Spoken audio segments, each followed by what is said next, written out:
Well, we're going to find out today. And our host, the man who will get it all started, needs no introduction, but he paid me for one, so here it is.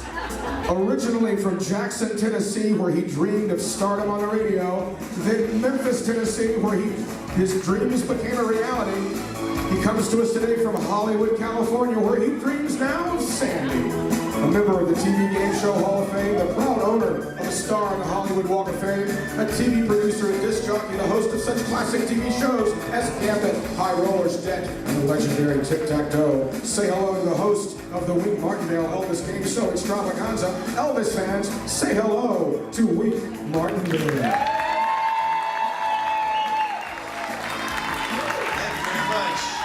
Thank you, Tom Brown, for that excellent introduction. After that, I can hardly wait to see what I want to say. How's everyone this afternoon? Are we having fun this weekend?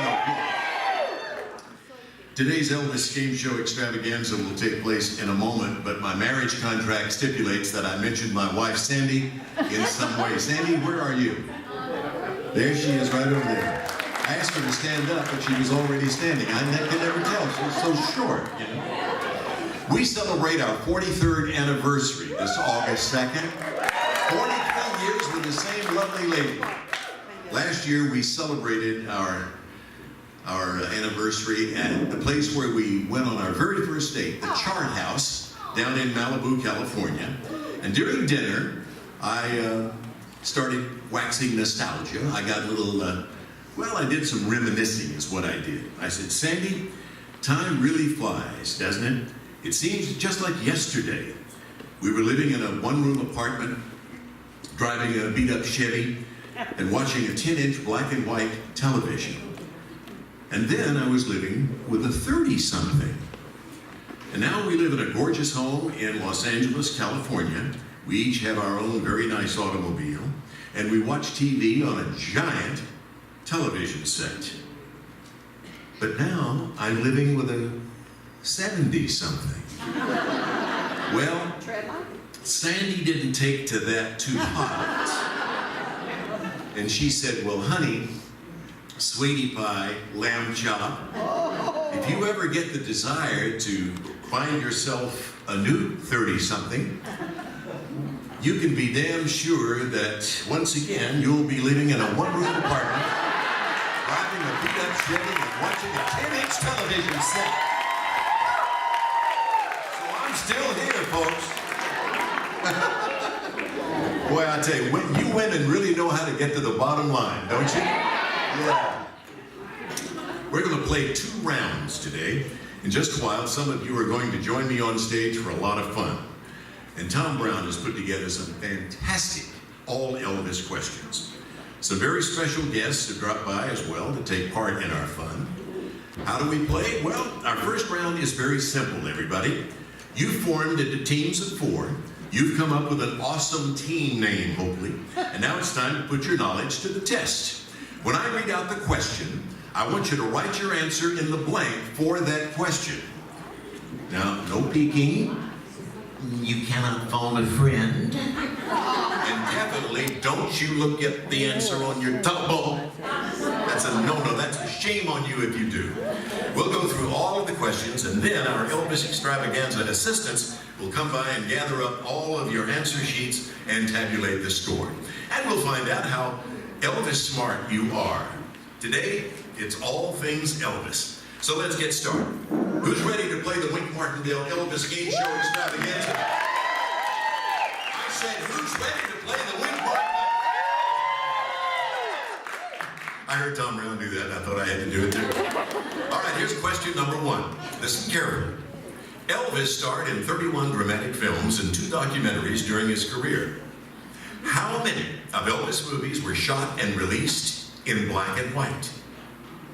He was in 31, 2 documentaries. How many of Elvis' movies were shot and released in black and white? Write down your answer. Get your little heads together. Who knows? As on the regular game shows, we might come up to the winner with a brand new car. And maybe not.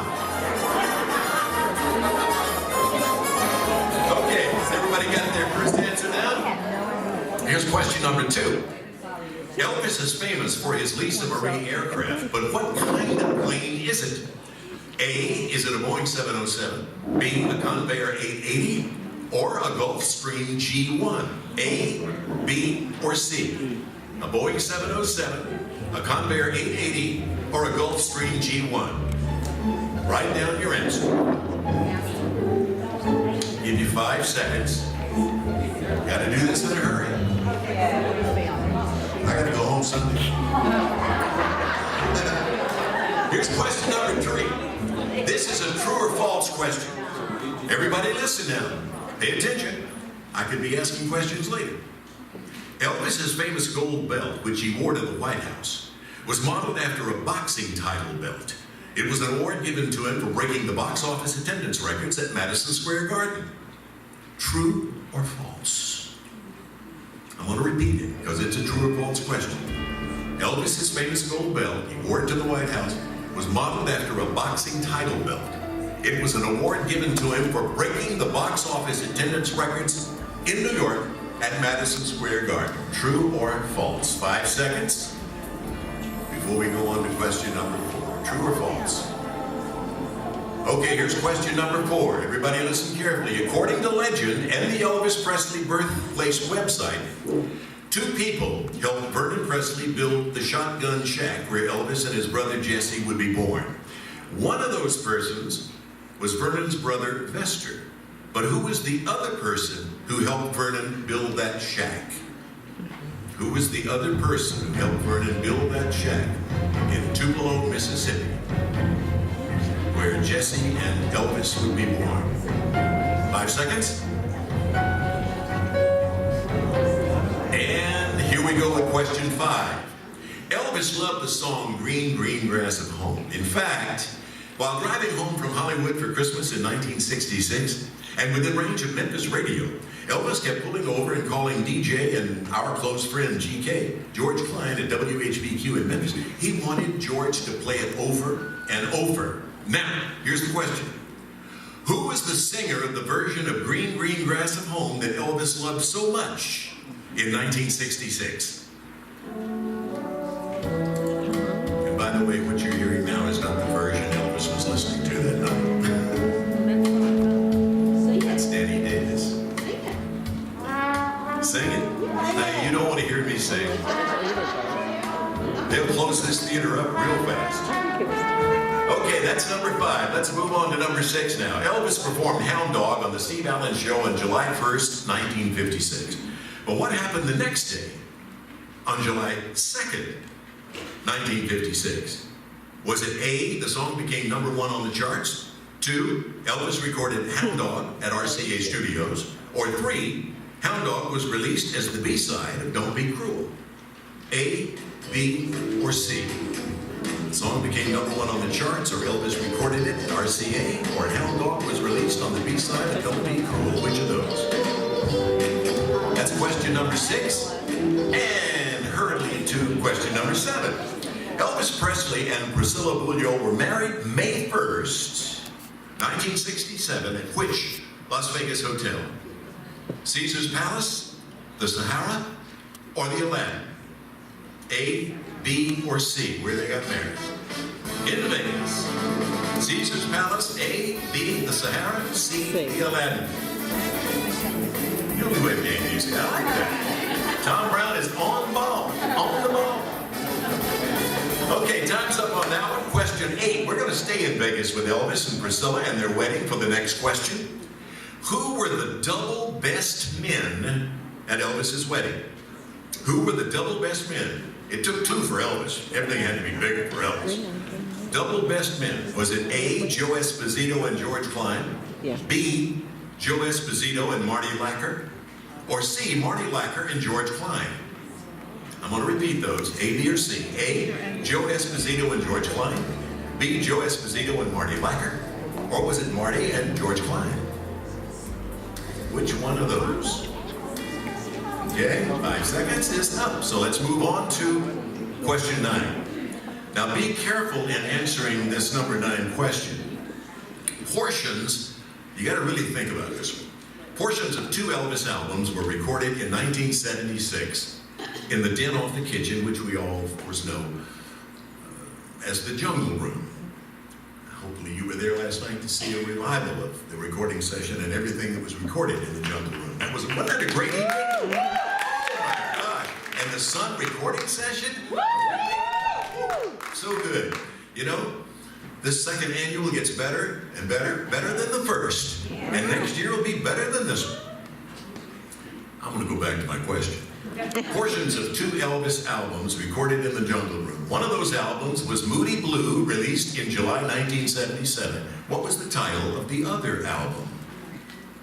Moody Blue was the first album, but what was the name of the other album? And you must name the album exactly correctly for your answer to count.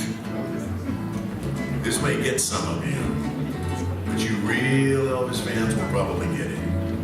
Time's up. Listen carefully.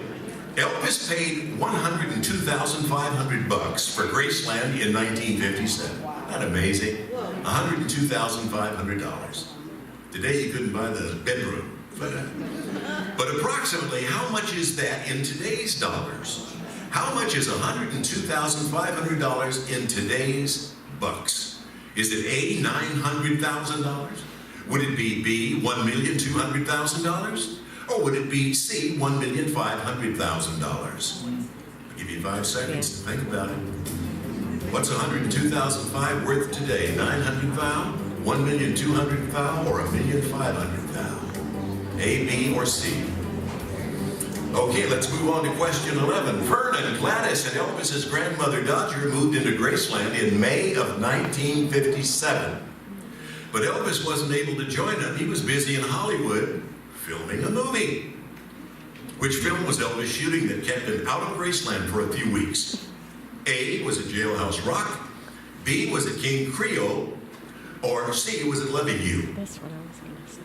Jailhouse Rock, King Creole, or Loving You? 1957. Okay, that's question 11. And this is question 12. Lengthy question. Lengthy. Listen carefully. I will start asking this today, and